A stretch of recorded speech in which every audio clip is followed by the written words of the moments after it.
الحمدللہ والصلاۃ والسلام علی رسول اللہ۔ السلام علیکم ورحمۃ اللہ وبرکاتہ۔ بھائیوں، ناسمیوں کی ایک اور نئی چال سننے کو ملی ہے، سوچا کہ آپ کو جو ہے نا ویڈیو بنا کے جواب بھی دے دوں، اور ایک بھائی کی گزارش بھی ہے، انہوں نے واٹس ایپ پر میسج بھی کیا، اس ویڈیو کو سنیں اور اس کا جواب دیں۔ ویڈیو کون سی ہے کہ میسج ٹی وی پر ایک ویڈیو اپلوڈ کی گئی ہے ڈاکٹر صاحب کی، جس میں یہ اعتراض اٹھایا جا رہا ہے کہ جو بخاری شریف کی حدیث پاک ہے 2812، اس حدیث پاک میں الفاظ ہی نہیں ہیں، پرانی بخاری میں اصل میں یہ الفاظ ہیں نہیں کہ پیارے نبی نے فرمایا ہو کہ حضرت عمار کو کہ تمہیں باغی گروہ قتل کرے گا تو انہیں جنت کی طرف بلائے گا، وہ جہنم کی طرف بلائیں گے۔ یہ الفاظ کہ تمہیں باغی گروہ قتل کرے گا، یہ الفاظ بخاری شریف میں نہیں ہیں۔ کتابچے میں لے کے آئے، یہ یہاں پہ صحیح بخاری کا انہوں نے حوالہ دیا ہے۔ صحیح بخاری کا یوں آپ کہہ لیں قدیم ترین نسخہ ہم نے نکال لیا جو ہمیں اویلیبل ہے، قدیم ترین ہینڈ ریٹن مینوسکرپٹ جو اس وقت موجود ہے، ہم نے نکالا ہے اس کا مینوسکرپٹ، تو وہ کیا کہتا ہے؟ ہاں، وہ یہ کہہ رہا ہے، اب یہاں اس جو عربی جانتے ہیں وہ اس کو اچھے طریقے سے آپ نے تو اس کو بہت ہی تحقیق کر ڈالی، کہاں سے شروع کیا کہاں تک لے؟ یہاں پہ کیا الفاظ ہے، شروع میں وہی بات ہے، صحابہ کرام کہتے ہیں کہ ہم ایک ایک اینٹ اٹھا رہے تھے اور وہ دو اینٹیں اٹھا رہے تھے حضرت عمار بن یاسر، تو اللہ کے نبی صلی اللہ علیہ وسلم نے وہ مٹی جھاڑی ہے، ویح عمار کے اوپر افسوس، آگے نہیں لکھا ہوا تقتل الفئۃ الباغیہ، ٹھیک ہے، یہ اب روایت ہے اسی چیپٹر میں، وہی راوی ہے، ٹھیک ہے، اور اس میں تقتل الفئۃ الباغیہ کے الفاظ نہیں ہیں، مینوسکرپٹ میں نہیں ہے، قدیم ترین صحیح بخاری کے نسخے میں نہیں ہے۔ اب دیکھیں نا، جس کا کوئی ریسرچ سے ڈاکٹر صاحب تعلق ہوگا تو اس کو پتا ہوگا کہ مینوسکرپٹ کیسے کیسے ہیں، لوگ مینوسکرپٹ کے اوپر پی ایچ ڈیاں کرتے ہیں۔ دوسری بات جو ابن حجر نے کی ہے علیہ الرحمہ، انہوں نے یہ بات کہی ہے کہ امام بخاری نے یہ الفاظ لکھے تھے لیکن پھر ان کو جان بوجھ کے حذف کر دیا۔ کیوں حذف کیا؟ اب وہ کہتے ہیں وہی ان ابا سعید خدری اعترف، کیونکہ ابو سعید خدری نے اعتراف کر لیا صحیح مسلم کی روایت میں کہ میں نے براہ راست اللہ کے رسول سے نہیں سن یہ الفاظ، تو پھر امام بخاری نے کہا نہیں، اب میں ان الفاظ کو نکال دوں گا۔ جب لکھے تھے نا تو کچھ لوگوں نے بھی لکھ لیے، بعد میں امام بخاری نے ان کو حذف کر دیا۔ امام بخاری نے تو حذف کر دیا لیکن جو لوگ لکھ کے جا چکے تھے تو وہ غلطی پھیل گئی۔ تو پھر آپ مرزا صاحب کو کیا دعوت دینا چاہیں گے اس کے بعد کہ بھائی دین کا علم حاصل کریں؟ ہم تو انہیں یہی کہیں گے سب سے پہلے عربی زبان کا علم حاصل کریں، عربی کے اندر پختگی پیدا کریں، اور پھر صحیح معنوں میں وہ بس ان کو الفاظ آتے ہیں اصول حدیث اصول فقہ، صحیح بات ہے، انہیں اس کی ہوا بھی نہیں لگی، اور نہ ان کے شاگردوں کو پتا ہے کہ اصول حدیث کس بلا کا نام ہے، وہ انہوں نے اردو میں چند کتابیں پڑھ لی ہیں، اس سے ان کو شاید یہ وہم ہو گیا کہ انہیں کچھ پتا ہے۔ یہ انہوں نے اعتراض اٹھایا، اور بھی اعتراض اٹھائے، انشاءاللہ ہم اس کا جواب دیں گے، اور آپ کو یہ جب میں دلائل دکھاؤں گا آپ سوچیں گے یار ناسبیوں کی یا وہابیوں کی اتنی بڑی بونگی،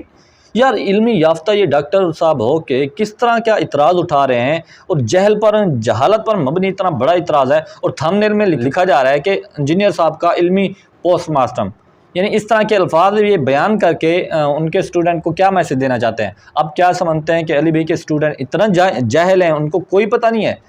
اور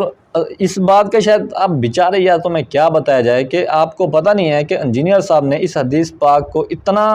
بیان کیا کہ انجینئر کا اگر ایک دن کا بھی اسٹوڈنٹ ہو نا، وہ اس حدیث پاک کو آپ کو جو ہے نا بتا دے گا، تو اتنی بار وہ بیان کر چکے ہیں، تو انجینئر صاحب کے اسٹوڈنٹ اس کا جواب کیسے نہ دے سکیں گے؟ تو فی الحال آپ کو میں بس اس اعتراض کا جواب دے دیتا ہوں کہ مان لو ان کا اعتراض ہے کہ بخاری شریف میں پہلے امام بخاری نے یہ الفاظ لکھے تھے، بعد میں جو ہے نا انہوں نے مٹا دیے، کہ انہیں پتہ چلا کہ حضرت ابو سعید خدری رضی اللہ عنہ نے پیارے نبی صلی اللہ علیہ وسلم نے یہ سے روایت نہیں کیا بلکہ دوسرے صحابی سے روایت کیا، انہوں نے الفاظ مٹا دیے، ٹھیک ہے۔ تو پہلے تو لکھے جا چکے تھے اور دوسرے ملکوں میں وہ بخاری کے نسخے پھیل بھی چکے تھے، لیکن امام بخاری نے بعد میں جو ہے نا اس کو رجوع کر لیا، حذف کر لیے الفاظ، تو لہٰذا یہ الفاظ اصل میں نہیں ہے، ٹھیک ہے نا، یہ اعتراض۔ تو ہم مان لیتے ہیں کہ یار آپ کو پتہ ہے کہ جو نسخے پرانے موجود ہیں ان کو چیک بھی کیا جا سکتا ہے کہ کون سا پہلے لکھا گیا ہے، کون سا بعد میں لکھا گیا ہے، اس کو چیک بھی کیا جا سکتا ہے، لہٰذا چلو ہم اس حسن ظن رکھتے ہوئے اس بحث میں پڑھتے ہی نہیں ہیں، ٹھیک ہے نا، کہ امام بخاری نے بعد میں رجوع کر لیا تھا یا پہلے اس کا رجوع، ان کا الفاظ نہیں لکھے تھے بعد میں انہوں نے لکھے تھے، ان کے پاس کوئی بھی دلیل اس طرح کی نہیں ہے کہ پہلے انہوں نے الفاظ لکھے ہوں بعد میں نہ لکھے ہوں، یا بعد میں لکھے ہوں پہلے نہ لکھے ہوں، تو اس طرح کی ہمارے پاس چلو ہم مان لیتے ہیں کوئی جو ہے نا پروف نہیں ہے۔ تو یہ حدیث پاک مان لو بخاری میں نہیں ہے، ٹھیک ہے نا، جو دوسری کتابوں میں ہیں ان کا آپ کیا جواب دو گے؟ مسلم شریف کی، چلو مان لو مسلم شریف سے آپ بھاگ جاؤ، اس کے بارے میں تو آپ کے پاس کوئی جواب نہیں ہے نا، ٹھیک ہے نا۔ پھر مسند امام احمد بن حنبل میں صرف ایک سند سے نہیں، کتنی اسناد کے ساتھ یہ روایت، کتنے ترک اس میں موجود ہیں، ٹھیک ہے نا۔ اور دوسرا انہوں نے ایک اعتراض اٹھایا کہ یہ حضرت ابو سعید خدری سے روایت ہے لیکن دوسرے صحابہ سے نہیں ہے، یا اس طرح کے کچھ الفاظ ان کے تھے، لیکن ان کو پتہ نہیں ہے کہ یہی حدیث پاک، پتہ تو ہے لیکن بھونگیاں مارتے ہیں نا، عوام کو الو بناتے ہیں اور شاید سمجھتے ہیں کہ عوام اتنا جاہل ہے، تو ان کو پتہ نہیں ہے کہ یہی حدیث پاک دوسرے صحابہ سے بھی تو جو ہے نا روایت کی گئی ہے، حضرت ابو قتادہ رضی اللہ عنہ سے یا ایک اور صحابیہ سے تقریباً روایت کی گئی ہے۔ تو یہ حدیث پاک اور بھی کئی کتابوں میں موجود ہے اور صحیح ترین اسناد کے ساتھ، اور صحیح ترین اس میں نسخے موجود ہیں، اور جو نا مضبوط روایت یہ ہے، ٹھیک ہے نا۔ مسند احمد بن حنبل کے جتنے جو ہے نا ترک ہیں تقریباً جو میرے پاس ہیں، میں آپ کے جو ہے نا آپ کو اسکرین پر شو کروا دوں گا، آپ خود بھی پڑھ سکتے ہیں، اور مان لو ان کی ہم بات مان لیتے ہیں، اس سے نظر رکھتے ہو کہ بخاری شریف میں یہ حدیث پاک ہے ہی نہیں، مان لیتے ہیں، ٹھیک ہے، اصل میں تو ہے، لیکن یہ بھاگنے کی ان کو ایک جو ہے نا موقع دیتے ہیں، لیکن دوسری کتابوں سے یہ کیسے بھاگ سکیں گے؟ تو یہ ہے ان کا جو نا جہالت پر مبنی اعتراض۔ اور دوسرا یہ کہا کہ یہ کہتے ہیں ڈاکٹر صاحب